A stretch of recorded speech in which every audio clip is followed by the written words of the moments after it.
Okay everyone, you can see what the video is about because you've successfully read the title and clicked on this video. I'm going to talk about a few things that are responding to my previous video that I made, so if you want to skip those topics, those discussions, then feel free to look at the timestamp that I've provided on the screen, and if you're too lazy to drag to that point and find it yourself, I'll leave a little link in the description, a little timestamp. You can click on it and you'll be on your jolly way straight to the beginning of this video. So the very first thing in response to my latest video were people saying, "Oh, you idiot, there's no quick play and competitive left, you absolute moron." Which I understand, but there's still glory, there's still valor, and they're still obtained in different playlists.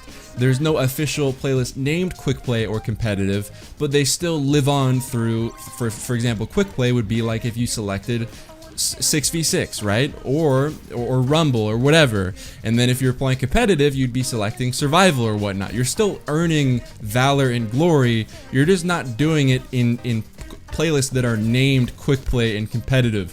But essentially competitive and quick play, they both live on in the current playlist. So I don't understand what the main argument was there. The second thing was people saying that I broke my own rule set, and if you watch the video, in the very beginning of the video, I said, well, there's no real rule set, but I want to stay away from these things if possible. And at the time that I recorded that intro, that was 2 days before I had even attempted recording that type of video. So I recorded that, and then 2 days later, I'm thinking, okay, well the main thing is we don't want to sprint. We want to bot walk throughout the whole lobby, and we want to use some sort of gun that just sucks. I was thinking the Cerberus, then I thought of the Kvastov, we thought of doing the Skyburner's Oath, and then ultimately we settled on the Kvastov because we had played a few games with the Cerberus and the Cerberus was far too easy, so we settled for the Kvastov. But for the Kvastov to be even slightly useful, you have to ADS it. So that was out the window. The main thing is we wanted to do those things that I said on that unofficial rule set as little as possible while still being able to win. But when I recorded that, I didn't know exactly what we would have to end up doing to still win. I didn't know, like maybe we could have gotten away with only hip firing, but I didn't know at that time. So I apologize if you misinterpreted what I was saying, because if you listen to my words, I chose them pretty carefully, saying that there's no real official rule set. These are just things we are trying to stay away from if possible. And then on top of that, some people were thinking that I do Kvastov only, but in the video I never specified that we would be doing Kvastov only. Another quick thing is that even though the quote-unquote competitive playlist is a joke, I had specified in other videos that I don't really care all that much that it's a joke, because in some ways the fact that it is a joke is kind of a good thing, because you find games quicker, you can solo queue into it no problem. So that's kind of a different thing. The main thing I wanted to point out is that the competitive playlist, for some reason, whether that's good or bad, is easier than playing something like Rumble, which is considered a casual or quick play type playlist. The last thing I wanted to respond to is people saying that they really liked my older videos, like my year 1, year 2, kind of early year 3 type videos, but they don't like my newer videos. And I'm not quite sure if these people stopped watching my videos from year 2 to present day, and maybe they forgot what my videos were like in year 3, but my videos in year 3 were some of my most successful videos, and they're the most similar videos, or they're the most similar to the videos that I make now in terms of the format, them being a live commentary, me over editing them, adding like distorted voice, zooming in, cutting the music, like all that sort of stuff. And I really liked making those videos because I saw the most passionate response to them, in the sense that it didn't really matter what the content of the video was as much, as long as I was making them in that format. People liked them, they left a ton of likes on the videos, they were super active, I got a ton of like compliments on them, so I just thought it was fine. And then more so recently, I've been getting a lot of comments from people saying that they hate those types of videos, they think that none of them are funny at all, and that the jokes suck or whatever. And I just wanted to know if you guys are tired of those sorts of videos. I am more than happy to stop making them if you don't like them, because those types of videos take 2 to 3 times as long as a video like this would take, because I'm just recording the commentary and then I'm putting the gameplay and music over it and I'm done. I don't have to individually splice together like 20 minutes of footage. So that's pretty much it. What sort of format of video would you like? Do you like the current format? And if you have any feedback, then please let me know, whether it's positive or negative.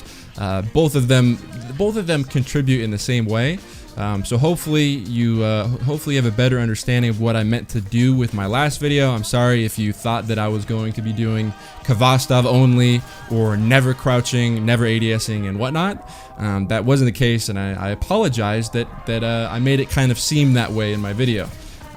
Hopefully you've enjoyed this explanation. I'm going to move on to the official video now, but if you're subscribed and you want to make sure that all my videos pop up in your sub box, go ahead and click the bell next to the sub button, and let the video begin.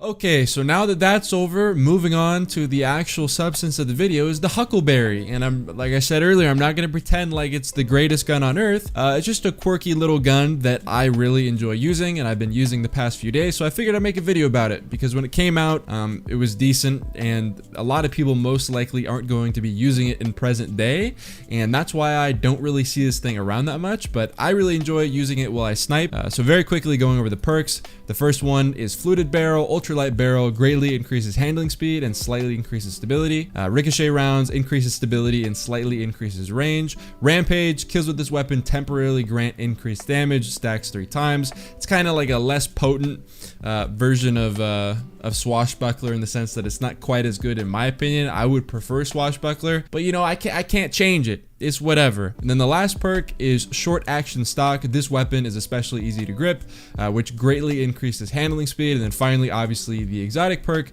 which is called Ride the Bull, and increases the rate of fire and recoil while you're holding down the trigger. Kills with this weapon reload a portion of the magazine. This one might not seem fantastic, but is very, very valuable. You'll also notice that I do not have the catalyst, which is very unfortunate for me, but if you do have it, then that will make the gun even better, because you get the perk Ambitious Assassin, which reads overflows the magazine based on the number of rapid kills before reloading, which sounds a little bit cryptic, but pretty much each time you're getting a kill, when you reload the magazine, you're going to be getting a little bit more in your magazine, which is kind of weird, because the main perk of this weapon, or the main point of this weapon, is to use the Ride the Bull perk.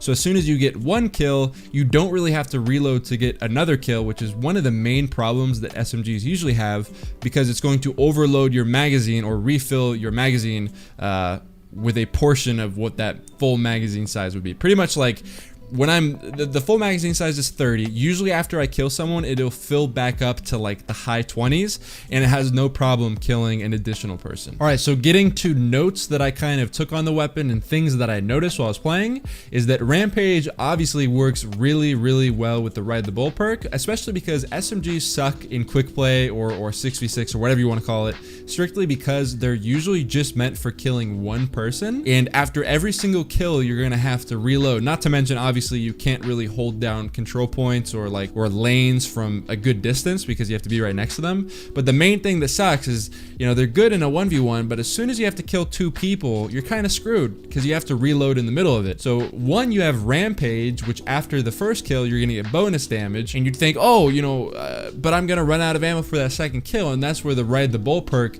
kind of swoops in and saves the day, because usually when you get a kill with a kind of, you know, average amount of bullets, as soon as you transition into shooting the next person, you still have like 25 to 28 bullets, as well as Rampage, so you're getting extra damage. So you don't even need all those bullets, because you're hitting for a lot more damage than you normally would. And as a side note, this works really well if you're playing a Voidwalker with a Devour build, because if you're going into a spot that you know is going to be really crowded, you pop one of your grenades, so you get instant health regen on the next kill, or let's just say you're low health from the start. You pop it to get back to full health.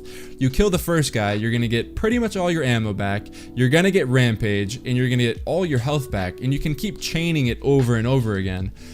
So unfortunately, I didn't get a whole lot of time to record gameplay using that setup, but if you're one of those people that loves playing Warlocks, then that is definitely a good loadout or setup to run with this gun. Obviously, I wouldn't really recommend using it with a shotgun, but I'm sure most of you already kind of knew that, considering it is a SMG. You do have to play a lot more cautiously and try not to slide around corners. I noticed that if I played really aggressive and I was pushing people, a lot of times they would backpedal, and because the effective range on this gun is not fantastic, even as SMGs go, if they get even slightly out of your effective range, it is really, really hard to kill them.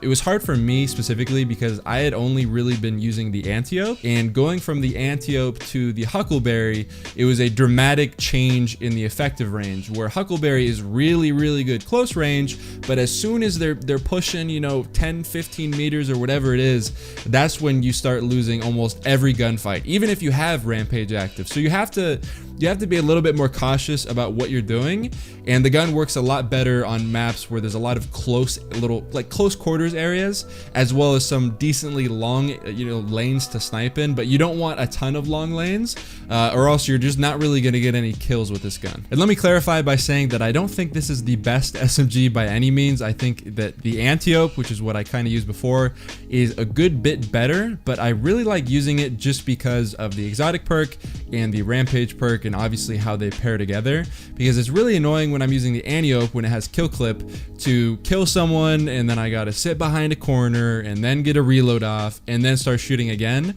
And I noticed that I just don't really get the opportunity to do that all that often, and I just prefer how the Huckleberry plays, and it's very high momentum. So as soon as you get something going, especially if you're running Devour, then you can just kind of fall, like 4 kills can kind of just start falling in your lap, because you're getting all your ammo back, you're getting extra bonus damage, and if you're using Devour, you're getting your health back on every kill. So hopefully you enjoyed the video. I unfortunately was not able to get it under 10 minutes this time. I thought I would be able to, but it took a while to kind of respond to the latest video, and you know, I took the comments seriously, and I took my time to respond to them. I won't be putting any extra ads on this video, because if you didn't know, when you upload a video and it's under 10 minutes, you don't get the option to put ads in the middle of the video. But if it's over 10 minutes, it lets you put ads in the middle of the video. So just for this video, because I spent that time responding to comments instead of it actually being like content or whatever, there will be no ads in the middle of this video. But I'm sure if you made it this far, you probably already know that. And hopefully you enjoyed the video. I appreciate you watching and hearing me out. And don't forget to hit the bell if you're subbed and you want all my videos to pop up in your sub box. And drop a like if you thought it was helpful, and then, you know, to let me know if I'm doing a good job. And then if you didn't like it, then conversely, you know, you can drop a dislike. That's okay. And I'll see you guys in my next video. Peace.